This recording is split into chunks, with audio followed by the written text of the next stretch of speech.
la team YouTube, j'espère que vous allez bien. Alors on se retrouve pour notre premier jour de notre semaine de Tea Time. Pour ceux qui ne connaissent pas le concept de Tea Time, vous me racontez tout simplement vos histoires dans ma boîte mail qui est juste là. Ou alors si votre histoire elle est beaucoup trop longue et que vous êtes plus à l'aise en vocal, vous pouvez également me la raconter sur mon Instagram qui est juste là. Et moi j'allais raconter à la première personne du singulier parce que j'adore retranscrire les émotions que je ressens durant les lectures. Sinon non, ce ne sont pas mes histoires. N'hésitez pas à vous abonner parce que je vois que vous êtes beaucoup à regarder mes vidéos mais vous ne vous abonnez pas. Abonnez-vous, likez, partagez, laissez-moi un petit commentaire, ça me donne du courage. Surtout pour cette semaine de Tea Time où je vais vous poster un Tea Time par jour pendant une semaine.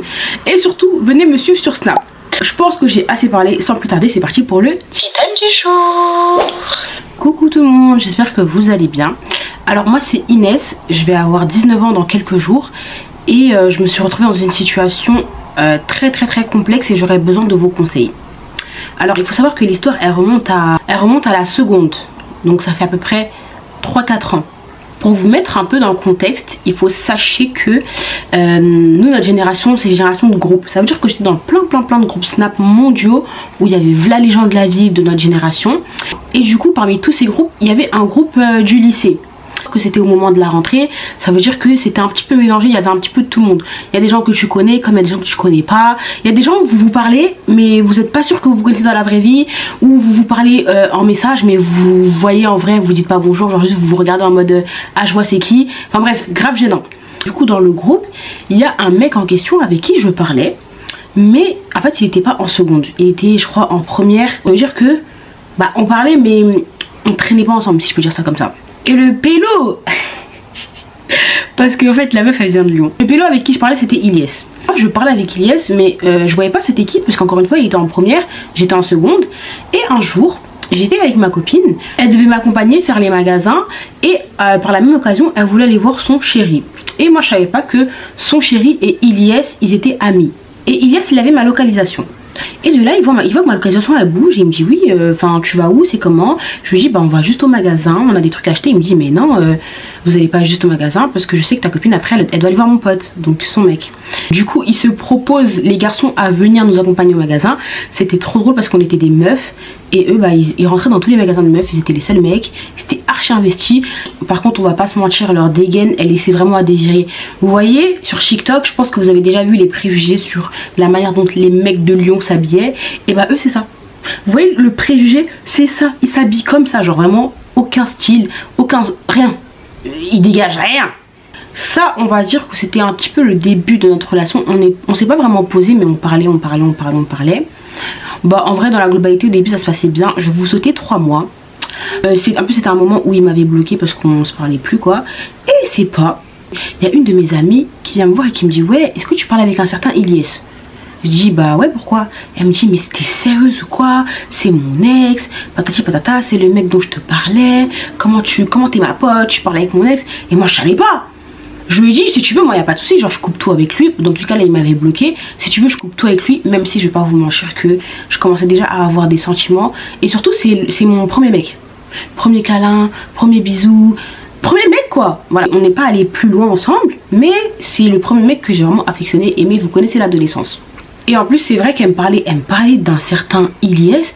Mais moi je pouvais pas savoir que c'était lui parce que bah je connaissais pas sa tête. Mais c'est vrai qu'elle me parlait de son mec, mais j'ai jamais fait le lien. Vous vous doutez bien que ça a créé des tensions avec ma copine. Mais d'un côté avec Ilyes, en fait je l'aimais déjà trop pour le laisser à cause de ma copine. Je savais pas trop comment me positionner. Donc là on est au mois de janvier. Entre temps on se bloque, on se débloque, on se bloque, on se débloque. Au mois de mars c'était son anniversaire. Du coup je décide de faire un comeback. Donc je fais un petit comeback dans sa vie où je lui dis ouais ça va être cool, bon anniversaire. Enfin bref, vous connaissez le message piège là de l'anniversaire. Et de là on recommence à parler. Et bien évidemment ça a fait des embrouilles avec ma copine. Chose que je peux comprendre. En tout cas ça fait des embrouilles. Moi j'étais juste aveuglée par l'amour donc je savais pas trop où me placer. Je vais vous sauter quelques étapes pas très intéressantes selon moi. Parce qu'en fait il faut savoir que c'était tout dans la routine. On se bloque, on se débloque, c'est toxique, il y a des histoires avec la copine. On arrive en première. Enfin moi j'arrive en première, lui il était censé arriver en terminale. J'arrive en première et lui il arrête l'école parce que monsieur a décidé de se lancer dans le monde de la rue, dans le ghetto. Vous voyez où je veux en venir, il a commencé à vendre de la drogue. Donc il a décidé d'arrêter l'école. Et moi à la rentrée j'avais décidé de changer de lycée. Du coup on se voyait de moins en moins. En plus j'en avais marre de ce qu'il faisait quoi. Parce que c'est frère, c'est pas une fierté de dire ouais mon mec c'est un vendeur de drogue, je suis désolée, à aucun moment c'est une fierté. On arrive pendant les grandes vacances, moi je décide d'aller au bled. Et pendant ce temps-là, monsieur en profite pour me bloquer. On était toujours dans notre climat très toxique, très on se bloque, on se débloque, mais il me trompe pendant que je suis en vacances. Et ça, vraiment ça m'a fait mal. C'était la première tromperie et moi, bien sûr, comme je suis bête, je l'ai pardonné. Voilà, je l'ai pardonné. Je l'ai pardonné, mais je l'ai hyper mal pris parce que frère, t'attends que je parte en vacances pour me tromper et à un moment donné, je sais pas. Moi j'en avais marre et on se voit de moins en moins. Mais il traînait dans le quartier de ma copine qui habite pas loin de chez moi. Du coup on se croisait mais on se parlait pas. Un jour je reçois un appel masqué et je me dis ouais je sais qui ça, et je vois que c'est lui. Donc quand je réponds je vois que c'est lui et de là il me dit oui je t'ai acheté une bague et tout. Je dis mais moi dans ma tête c'était mais attendez, le mec il croit vraiment qu'il va m'acheter avec une bague là. Je lui dis très clairement mon petit coco, tu peux te la mettre où je pense ta bague, je n'en veux pas de ta bague. Moi je suis dans mon goumin, première tromperie, et il faut savoir qu'il aimait bien me faire passer pour une ex folle. Les filles, quand un mec il vous dit ouais c'est mon ex elle est folle, c'est faux. C'est faux, c'est faux, c'est toujours faux, c'est archi faux, c'est faux. Moi j'avoue il y a des cas c'est vrai. J'en ferai des tea time les filles, restez branchés. Il y a des cas c'est vrai, mais la plupart du temps c'est faux. Donc à chaque fois qu'il parlait avec une meuf, il me faisait passer pour une folle. Et ces filles là après elles venaient de manière très condescendante, elles me parlaient. Et puis il m'avait trompé avec une fille. C'était une meuf de Perpignan, voilà je dis. La meuf c'était une vraie salope. Parce qu'en fait ça le dérangeait pas qu'ils soient en couple, elle s'en foutait. Elle disait ouais ton mec j'en fais ce que je veux. Si je veux coucher à parler avec lui, je couche à parler avec lui. Si je veux faire des bails avec lui, je vais faire des bails avec lui. On avait strictement rien à foutre. Vous voyez la solidarité féminine, elle était vraiment pas dedans. En plus de me faire passer pour une folle, les meufs avec qui me trompaient, elles venaient et genre elles me prenaient de haut et ça m'énervait, ça me faisait mal.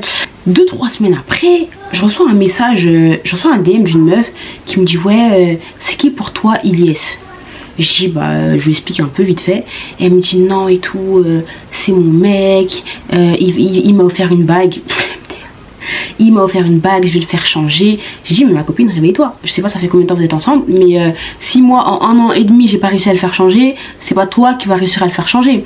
Et puis est-ce que tu es au courant que la bague là à la base c'était pour moi, c'est juste que je l'ai refusé, du coup il te l'a donné et je lui ai envoyé toutes les preuves. La meuf a été choquée, mais je pense que malgré ça elle a été grave dans son monde, dans son déni. Et en plus de tout ça il faut savoir que c'était un mec qui était violent. Il aimait bien me donner des coups, carrément j'ai même une photo où il m'a fait un énorme bleu. Et franchement moi après ça j'ai décidé de tout couper avec lui. J'en avais marre. Chaque 4 matins des meufs qui viennent me voir pour me dire ABCDZ, lui qui assume pleinement qu'il me trompe, et puis sa violence, je me suis dit ça y est stop. Donc on a arrêté de parler pendant un moment. Il y avait des petits comebacks par-ci par-là, mais voilà quoi. On saute jusqu'à l'année dernière. Jusqu'à l'année dernière au mois de décembre pour mon anniversaire. On recommence à parler. Et ça se passe super bien. À ma grande surprise, ça se passe très bien. Bien sûr qu'au début ça se passe très bien, sauf qu'après ça vire au cauchemar. Je crois que c'était l'une des pires années de ma vie.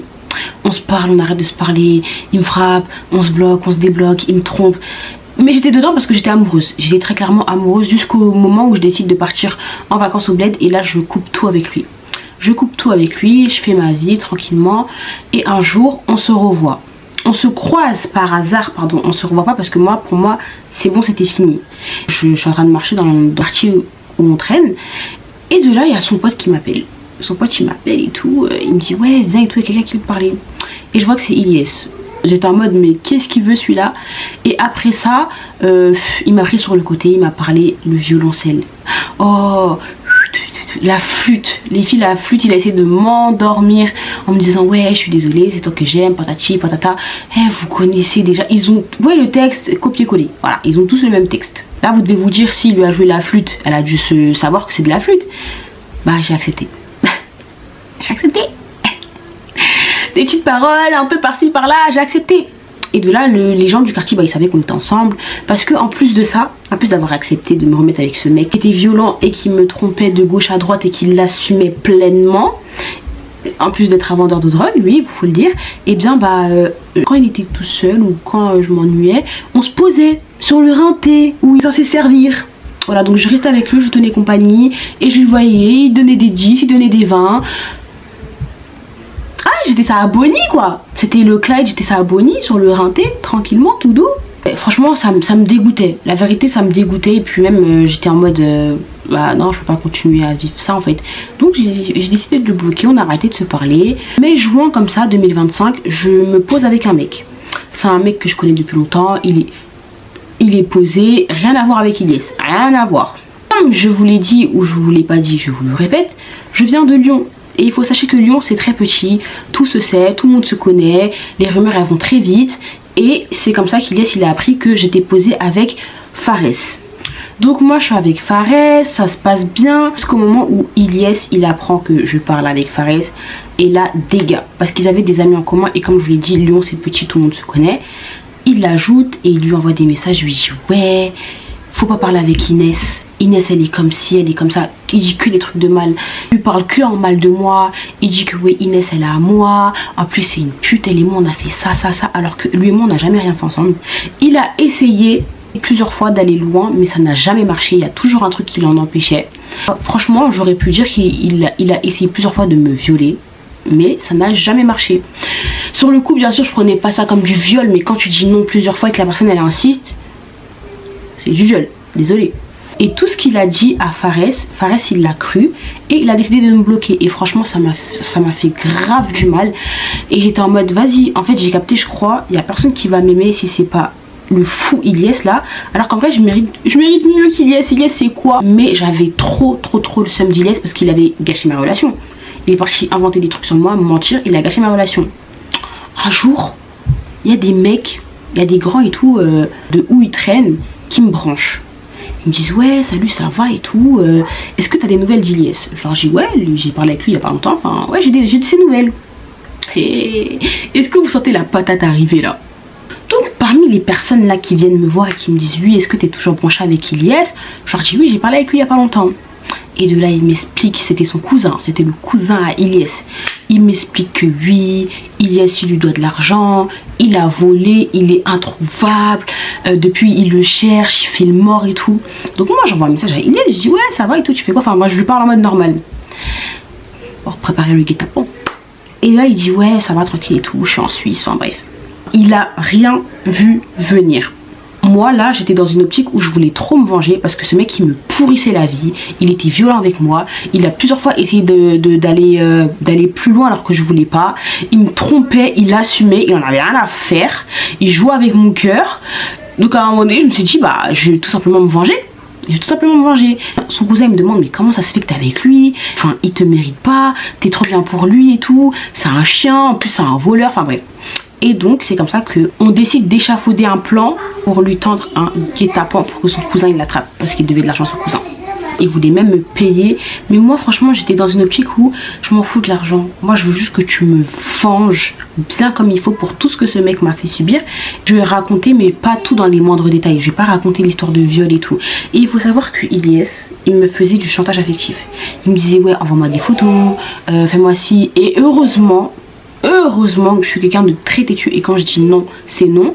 Et il me disait ouais bah si tu fais pas moi je vais aller voir ailleurs. Ça me faisait mal mais moi je refusais de me salir en fait.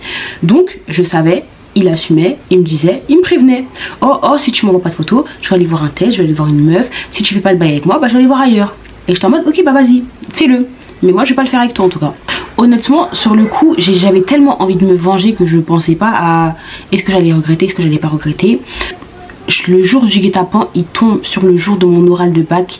On a pris une semaine à faire ce plan entre guillemets. Donc le jour où ils doivent l'attraper pour le frapper, son cousin il m'ajoute sur Snap. Et là je lui dis je vais aller voir Ilyes. Il me dit d'activer ma localisation. J'active ma localisation, on se voit. Et normalement il devait me prévenir avant d'arriver pour que moi je puisse partir parce que c'était trop cramé. Sauf que c'est pas, pendant que je suis avec lui, il débarque. Et de là, il l'attrape. En plus, ils étaient à plusieurs. Il l'attrape, il commence à le frapper. Et moi, je le vois. Et ça me fait de la peine. En même temps, je suis paniquée. Je me dis, putain, tout ça, c'est de ma faute et tout. Il y a du sang. Il est par terre en train de se faire démarrer par je sais pas combien de personnes. Je me rappelle que je me suis prise en snap. J'étais tellement paniquée. Genre, j'étais en train de courir et tout. J'ai cavalé. Je me suis dit, putain, qu'est-ce que j'ai fait? Genre, ça, c'est de ma faute. Oh, je m'en suis voulu. J'ai plus pensé à tout le mal qu'il m'a fait. Hein. Les 3 ans de ma vie qui m'a fait vivre un enfer là. J'ai tout oublié. Et après ça, moi j'ai appris quelques jours après qu'ils lui ont mis un coup de couteau, genre en mode ils l'ont balafré au couteau. Oh, quand j'ai appris ça, ça m'a fait trop mal, je m'en suis tellement voulu. Franchement ce mec là, je pense qu'il va se rappeler de moi toute sa vie parce que je lui ai fait que des dingueries. En fait, il m'a fait tellement de mal que bah, vous voyez tous les trucs sur TikTok là, j'ai tout fait. J'ai tué sa voiture, j'ai mis un faux test de grossesse dans sa boîte aux lettres où il vit avec sa mère parce qu'il avait mis une fille enceinte, parce que lui et moi on n'avait jamais rien fait, je tiens à préciser, très important. C'est sûr il doit avoir des maladies lui. J'ai tout fait, tous les trucs fous de TikTok, j'ai tout fait. Je pense que tout le monde était au courant que c'est moi, j'avais donné le go. Et il m'appelle en furie. Ouais, t'as osé me faire ça à moi, je vais te niquer ta sale espèce de Il m'a insulté et je savais que là, c'était chaud pour moi. Il allait jamais me lâcher. Tôt ou tard, il allait se venger. Parce que pour lui, c'était une dinguerie ce que je lui avais fait. Moi, après ça, je vous mens pas, j'avais peur. J'ai appelé son cousin, j'ai dit, hey, t'as vu, là, je regrette de ouf ce que j'ai fait. En plus, j'ai peur, il me menace et tout. Je sais pas qu'est-ce qu'il est capable de faire. J'étais en mode, hey, si je disparais, c'est lui, les gars. Si je meurs, c'est lui. Si vous me retrouvez dans une cave brûlée, je sais pas, tout ce que vous voulez, c'est lui. Donc, je vous passe quelques temps après. Il s'est rien passé en soi parce que j'ai évité de sortir. Je sortais pas trop. Je pars en vacances, encore une fois au bled, et je décide de couper tout avec tout le monde. Donc c'est à dire que son cousin, lui, je bloque tout le monde, je veux plus rien avoir à faire avec personne. Cette histoire elle m'avait trop traumatisée. Et pendant que j'étais au bled avec ma cousine, on parlait de l'histoire et elle décide de l'ajouter histoire d'apaiser les tensions. Genre moi en fait tout le monde était au courant que c'était moi, j'avais donné le go, mais moi je faisais l'idiote. J'étais en mode non moi je suis juste partie le voir et on nous a attrapés, enfin j'ai rien à voir dedans, qu'est-ce que vous racontez, c'est pas moi en mode. Il était encore énervé, il dit ouais j'en ai rien à foutre de ce que vous me racontez, elle va rentrer du bled, je suis pas pressée. En fait il était en mode précis, pas pressé, tôt ou tard je vais t'attraper, je vais te faire ta fête. C'était ça, il était dans cette optique là lui. Et donc moi j'avais grave peur parce que je me disais wesh, ça fait au moins un mois là l'histoire, le mec il veut pas oublier, il veut pas lâcher, ça y est frère. J'avoue, j'ai donné le go, mais lui aussi il m'a fait beaucoup souffrir. Je suis désolée si vous entendez un bruit derrière, de toute façon on arrive à la fin de ce tea time. Après ça moi quand je suis rentrée du bled, honnêtement je ne sortais plus. J'avais peur et au début je gardais son cousin parce que bah c'était un peu ma sécurité. Il me disait oui t'inquiète pas et tout, je vais te protéger. Et il faut savoir que ce mec, j'ai pas précisé mais c'est un mec avec une sale réputation aussi comme son cousin, vous vous doutez bien. Il est dans le sale, chaque fille avec qui il parle ils font des bails ensemble, enfin bref. C'est un mec comme ça. Et je vois qu'il commence à être un peu tactile avec moi. Il est trop présent, bizarrement à chaque fois que je sors je le croise, partout où je vais je le croise. Donc j'ai décidé de le bloquer parce que la manière dont il était tactile avec moi, j'étais en mode frère si tu me respectes déjà tu vas pas être autant tactile avec moi. Donc je le bloque. Mon ex je le vois plus, Dieu merci, Ilyes qui est censé me hagar, je le vois plus. Et donc on saute quelques semaines on va dire, où c'est mon anniversaire, du coup je sors avec mes copines.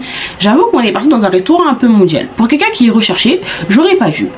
Et donc moi j'avais déjà bloqué tout le monde. Son cousin, lui, Ilyes, j'ai bloqué tout le monde. Et je vois qu'on m'appelle avec insistance en masqué. Je me dis mais c'est qui ça? Soit c'est Ilyes ou soit bah je sais pas. Et je réponds et je vois que c'est le cousin Ilyes. Il me dit ouais tu m'as bloqué, patati patata, ouais viens et tout. Il était grave insistant, mais à chaque fois je faisais que de lever ski. Genre j'étais en mode frère je veux pas. Parce que au final tu veux quoi? À la base moi je te gardais parce que je voulais que tu me protèges de ton cousin. Mais au final je vois que tu commences à être un peu trop tactile. On arrive presque à la fin de l'histoire parce que je ne sors plus de chez moi. J'ai peur, je sors plus de chez moi. Je suis sortie une fois en un mois, partie faire les magasins et bien sûr, comme de par hasard, j'ai croisé le cousin à Ilyes. Lyon c'est tellement petit, mais j'ai croisé son cousin. J'ai peur, là je sais pas quoi faire parce que en vrai, genre j'avoue j'ai donné le go, j'ai fait un guet-apens et il m'en veut, mais je sais pas ce que vous en pensez, qu'est-ce que je dois faire? Est-ce que je dois m'excuser? Est-ce qu'on doit discuter? Est-ce que je dois porter plainte? Est-ce que, je sais pas, j'ai plein de questions et même par rapport à son cousin, je sais pas, genre je le sens plus trop. Voilà, si vous avez des suggestions, je suis preneuse et je vous fais de gros bisous. Bon les filles, c'est la fin de ce tea time. Honnêtement, je sais pas quoi dire. Moi, je suis Madame Vengeance. Donc je pense que moi aussi, je me serais vengée. Après, c'est vrai que ça aurait pu être dangereux, genre ça aurait pu partir très loin, il aurait pu se faire... Mais Dieu merci, c'est pas fait. En vrai, il mérite, hein. Je suis désolée, il mérite amplement ce qui lui est arrivé. À un moment donné, ce mec, c'est une ordure. Mais s'il te plaît, de toute façon, moi, je lui ai déjà dit tout ce que je devais lui dire. Maintenant ce que je peux vous conseiller, vous les filles, fuyez les mecs de la rue. Je vous ai déjà dit plusieurs fois, il n'y a rien dans les mecs de la rue. Voilà, à part l'argent facile qui est même pas facile à faire, qui se font, il y a rien à gratter les filles, il y a rien à gratter. La plupart du temps c'est des mecs qui sont dérangés dans leur tête en plus. Fuyez-les, ça va vous éviter de vous retrouver dans ce genre de situation. Là aujourd'hui c'est elle un peu, on va dire entre guillemets, qui s'est mis dans cette situation là, mais ça aurait pu être en mode son cousin il sait que c'est sa meuf, il la kidnappe, il fait des trucs bizarres. Vous connaissez comment ça va vite les histoires de ghetto, on sait jamais. En tout cas les filles, faites très attention à vous, fréquentez pas n'importe qui. Reconnaissez un peu votre valeur, s'il vous plaît. Je vous fais de gros bisous et on se dit rendez-vous demain pour un tea time.